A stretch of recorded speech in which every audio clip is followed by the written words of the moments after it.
Bonjour à tous. Donc, suite à la correction à la vidéo que j'ai mis en ligne concernant la modélisation 3D sur le logiciel Google SketchUp, je vais quand même vous faire une petite présentation de l'exercice sur SketchUp en ligne. Donc, j'ai mis une vidéo euh, qui explique comment créer un compte sur SketchUp en ligne. Donc, faut regarder, bien respecter les consignes. Donc, lorsque vous avez créé votre compte, donc vous créez un nouveau fichier, toujours donc en millimètres. D'accord. J'ai un modèle enregistré. Donc, aidez-vous également du document mis en ligne. Voilà, tuto Google SketchUp qui vous permet de voir les outils, d'accord, qui sont similaires à ceux qu'on peut avoir sur le logiciel Google SketchUp, d'accord. Alors, ils ne sont pas placés au même endroit, donc ça peut être déstabilisant. Donc, elle, bon, c'est expliqué, hein, permet de voir l'échelle de la pièce par rapport à l'échelle humaine. Elle va me gêner, donc je la déplace. Je me mets sur la vue de dessus, donc je suis bien sur l'unité de longueur en millimètres avec une précision de 0,0. Et à partir de là, je vais pouvoir tout simplement refaire la pièce, d'accord, qui est dans l'activité l'ascenseur, donc le système automatisé.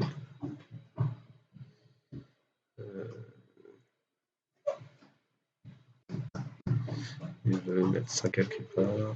Je vais mettre enregistrer le brouillon. Voilà. Et je reviens sur le système automatisé, l'ascenseur et la pièce que on doit faire. Donc voici la pièce qu'on doit faire. D'accord. Et vous avez le tuto Google SketchUp. Voilà. Première étape, donc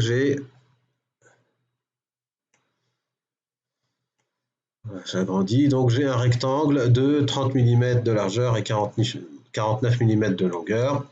Donc j'utilise l'outil rectangle. Donc l'outil rectangle et je viens tracer mon rectangle avec les valeurs. Donc 49. Alors ici c'est une virgule. Alors, on voit en bas à droite, d'accord, les valeurs qui s'inscrivent, d'accord, sur l'écran. Et je tape sur entrée. Alors évidemment là je vais devoir zoomer parce que nous sommes en millimètres. Et je vais pouvoir vérifier avec l'outil cotation les mesures, d'accord, 30 mm ici et 49 mm de longueur. D'accord. Je vais par la suite tracer mes guides, d'accord, comme je l'ai montré. Alors je vais un peu plus vite sur cette vidéo.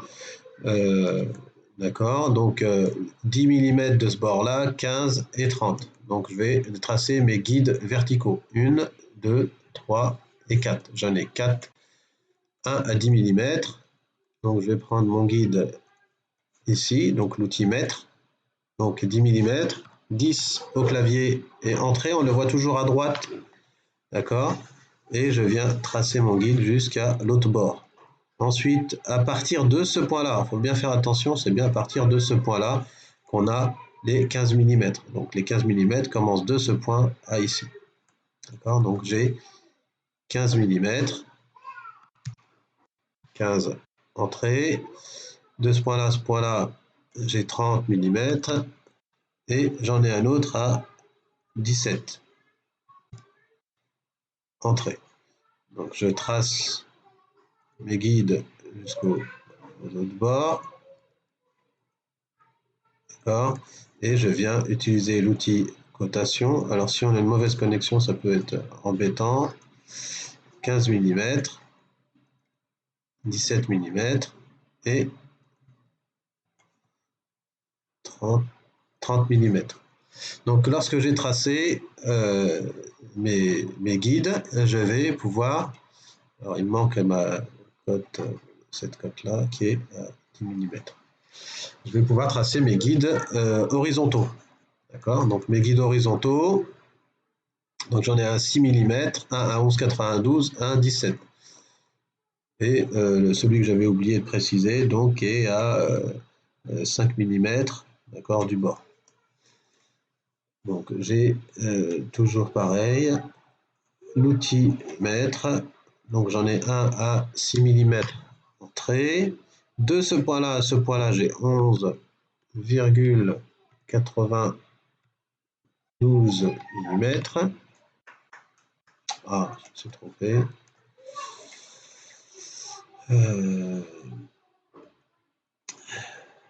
Alors, je reviens quand je me suis trompé. Une petite flèche ici pour revenir. La petite flèche ici pour revenir. D'accord. 11,92 entrée. Pas voulu me prendre. 11,92, parce qu'ici il prend les points, et sur le logiciel il prend les virgules. Voilà, entrée.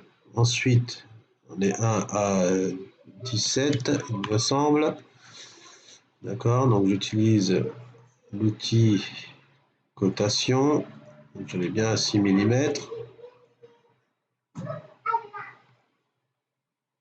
De ce point-là à ce point-là, j'ai bien 11,92 et de ce point-là à ce point-là, j'ai bien 17 mm.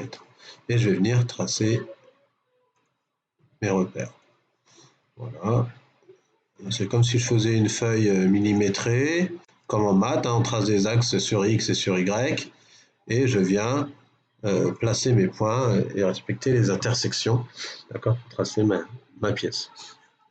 Et j'ai un autre trait à 4 mm, entrée, et je vais venir tracer le point là.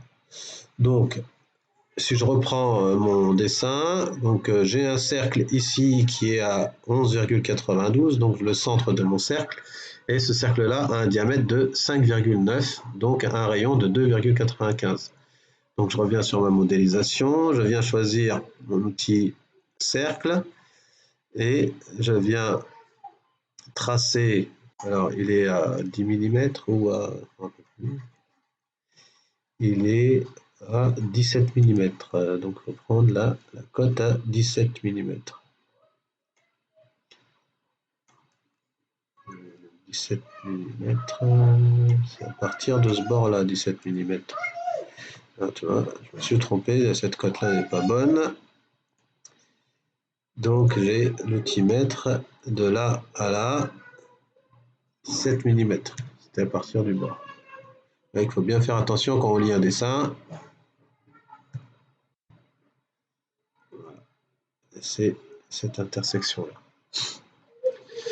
Donc j'utilise mon outil. Alors je vais supprimer celle qui ne m'intéresse pas, hein, celle-ci ne m'intéresse pas. Voilà. Je vais prendre l'outil cercle à 17 mm, 11,92 et j'ai un rayon de 2 points. C'est un point, ici pas une virgule, 95. La seule différence entre le logiciel en ligne et le logiciel lui-même. Entrée, d'accord. Et de même ici. Voilà. Et là, je vais pouvoir utiliser mon sélecteur, supprimer la partie qui ne m'intéresse pas, hein, comme je l'ai déjà fait sur l'autre logiciel. Voilà. Je vais venir tracer mon trait de ce point-là à ce point-là. D'accord, je fais vite. Hein. Voilà. Votre vidéo dure quand même 36 minutes. Bon, il y a plein de petites explications. J'ai un cercle d'un rayon 1,6 ici, donc c'est des points entrée. Voilà, et je vais venir utiliser l'outil crayon pour venir tracer, d'accord, et relier les différentes pièces, différents éléments ensemble, voilà, et enlever les parties qui ne m'intéressent pas. Donc, je sélectionne, cette partie ne m'intéresse pas, celle-ci non plus, celle-ci. Il faut bien sélectionner, des fois il ne prend pas bien, sinon il faut zoomer. Voilà. Je supprime cette partie-là. Et voilà, donc maintenant, je viens tourner ma pièce, hein, ou alors la mettre en perspective hein, avec mes vues. Mettre en perspective. D'accord, on va la tourner comme on veut avec l'outil rotation. Et je vais venir pousser, tirer. D'accord. Et ici, pareil, 6 mm de hauteur, 6 au clavier, entrée. Et j'ai fini ma pièce. Voilà. Vous voyez que c'est pas très très long. Donc il suffit d'avoir les bonnes mesures en tête, de bien les lire sur le dessin. Lorsque j'ai terminé, je sélectionne plusieurs fois en cliquant plusieurs fois sur la souris, sur le bouton gauche de la souris. D'accord. Bouton droit, créer un groupe. D'accord. Et après, évidemment, je peux copier, d'accord, et coller, d'accord, ma pièce. Copier-coller ma pièce et je vais venir ici la tourner avec l'outil déplacer, d'accord, et je vais pouvoir venir la placer et l'ajuster correctement, d'accord. Prendre des vues qui me permettent de voir mon dessin plus proprement, d'accord. Alors comme je vous l'avais déjà dit dans l'autre vidéo, hein, plus je zoome, plus je suis précis. Alors là, on est sur un logiciel en ligne. Il faudra plus que de la patience pour travailler convenablement. D'accord. Donc on essaye d'ajuster les points comme il le faut.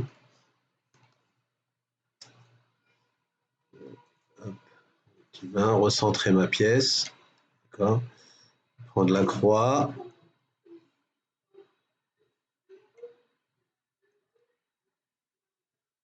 Essayer de prendre le point ici et le centrer avec celle-ci.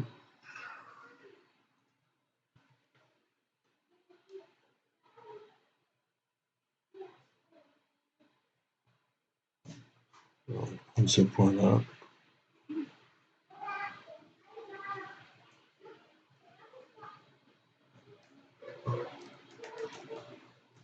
Alors, évidemment, si je ne suis pas bien aligné à la verticale, voilà, ça peut prendre du temps. Donc, on a réussi tant bien que mal à centrer la pièce, d'accord. Donc, voilà, il faut patienter, zoomer, etc. Il y a des petites astuces, sélectionner les points à l'extrémité. Je sélectionne les deux en appuyant sur la touche CTRL du clavier, CTRL, d'accord. Et bouton droit, je regroupe tout le bloc, d'accord. Et là, je peux, comme je l'ai fait auparavant sur le logiciel, pareil, copier, d'accord, et coller ma deuxième pièce en vue d'un assemblage. Alors, on voit par exemple que il y a des traits que j'ai oublié de supprimer. D'accord, si je prends ma pièce, on voit ce trait-là et ce trait-là que j'ai oublié de supprimer. On les voit ici, d'accord. Il faut cliquer 2 fois dedans pour rentrer re-rentrer dans la pièce, encore ici, d'accord. Sélectionner le trait et le supprimer, d'accord. Des petits détails comme des fois on oublie. Je reclique 2 fois dedans, je sélectionne mon trait et je le supprime. Voilà. Donc on voit maintenant que sur cette pièce-là, les traits ont été supprimés et que sur celle que j'avais copié-collé auparavant, ils existent toujours. Donc je la supprime, hein, d'accord, et je refais un copier-coller. Voilà. Et je peux évidemment, comme je l'ai fait. Alors comment je fais pour tourner? J'appuie sur la molette au milieu de la souris, d'accord? La molette, c'est la petite roulette, d'accord? Je reste appuyé dessus et je peux tourner en 3D ici, voir ma pièce en 3D. Alors, je sélectionne celle-ci pour pouvoir ensuite la faire pivoter. Et je joue avec mes vues, d'accord, de façon, alors là c'est cette pièce-là qui est sélectionnée, de façon à les voir si c'est bien aligné, bien superposé, est-ce que c'est en face, etc. On verra ça pour l'assemblage. N'oubliez pas d'enregistrer votre travail, alors j'aurais dû le faire dès le début, d'accord. SketchUp, 5e, M-Racine, donc ça c'est mon travail, palier, ascenseur,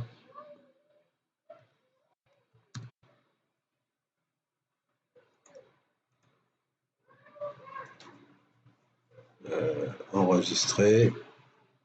Voilà, mon travail est enregistré. Je peux ensuite ce travail l'exporter et le réouvrir sur le logiciel, d'accord, que j'ai ici. D'accord, ça on verra plus tard, mais voilà, je peux exporter mon travail. Donc voilà pour la petite explication sur Google SketchUp en ligne. Donc pour ceux qui n'ont pas pu installer le logiciel à la maison. Donc j'ai essayé de faire un peu plus vite que dans l'autre vidéo. J'espère avoir été un peu plus clair. Et puis à bientôt. Et bon courage. Donc je vous laisse le temps de refaire cet exercice. Je ne vous donne pas de travail supplémentaire. Vous aurez une autre modélisation à faire, mais déjà essayez de vous entraîner sur celle-ci.